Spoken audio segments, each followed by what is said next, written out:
Hello, my name is Arlene Wild. Welcome to my channel, Stitching in the Fens. Um, Good to have you with me. I'm sitting in my stitching chair at the minute. That's where I'm coming to you from, which is in our sitting room downstairs.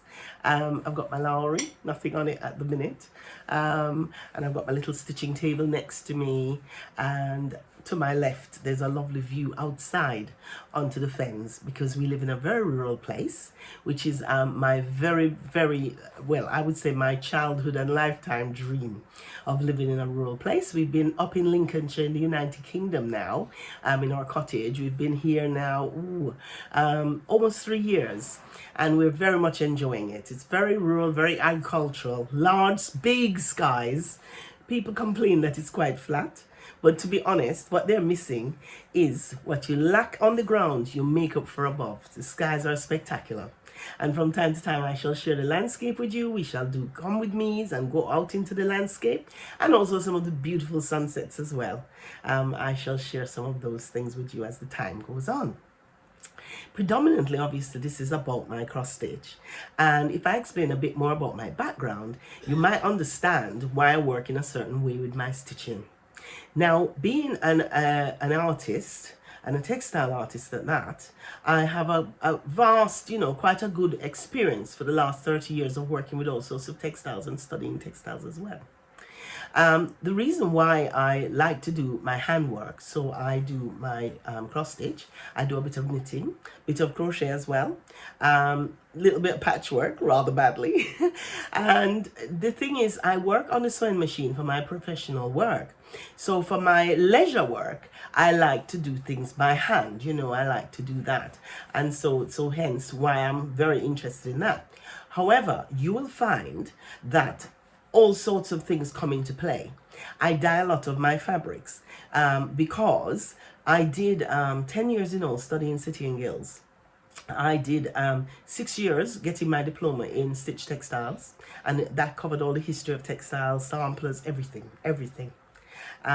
So that was wonderful. And we the Embroiderers Guild at the time, the headquarters in the library was actually where the Royal School of Needlework is, which is in Hampton Court. So I used to go for study days in Hampton Court Palace. I mean, it just cracks me up to think how privileged and how wonderful that time was. It was a golden time. And we used to also go quite a lot to the Victoria and Albert Museum as well to study the textiles. So, it was really, I feel very honored, especially considering that, I was working full-time at the time, doing my City and Guilds, and I had 2 young children. I'm not quite sure how I did it, but where there's a will, my dear, there is a way. And I was determined. And, I've realized the dream of doing it full time. But, of course, because of all this textile background, in my cross stitch, you will find that I do a lot of dyeing, which I shall share some of that with you, some of my techniques, and I do a lot of what I call quickie dyeing. So I will share some of those things with you as well. I do a lot of things like mixed media bits to do my my floss drops and various other things. Again, I will share some of that with you in between the stitching. Trying to think what else. All sorts, really, all sorts.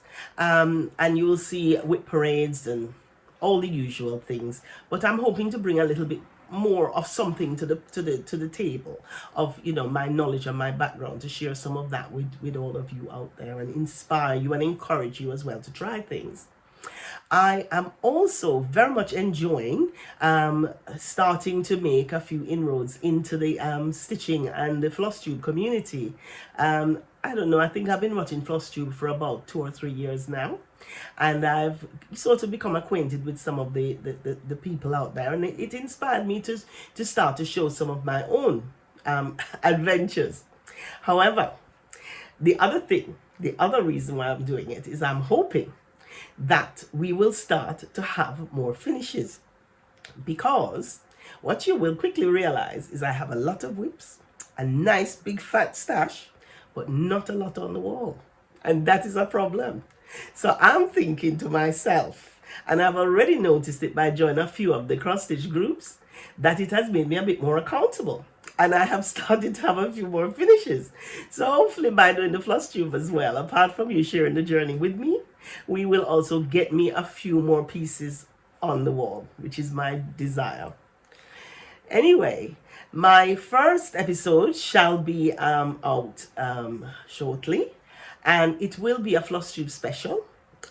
It is actually going to be on Beatrix Potter and Peter Rabbit, because I have joined a stitch along for that, and I thought that I would showcase some of the things just as a one-off special that I have done involving Peter Rabbit, and going through the actual stitch along that we're involved in, the first Facebook group I've joined. So hopefully you'll enjoy that. However, after that, we will then start to go into the nitty gritty of my cross stitch life. We will also sometimes look at my weaving. I've got a loom behind me. I have a Siri loom, so I do art weaving, which is like freestyle. So sometimes we might do freestyle weaving. I spin as well, so you might get a peek at that, my spinning. You know, as I said, I dyed, bit of patchwork, not so great, an applique. I try most things really. Sometimes we'll be filming inside, sometimes we'll be filming outside, and sometimes we will do a come with me where we go out and about. All in all, hopefully we shall have fun together. I hope you like what you see.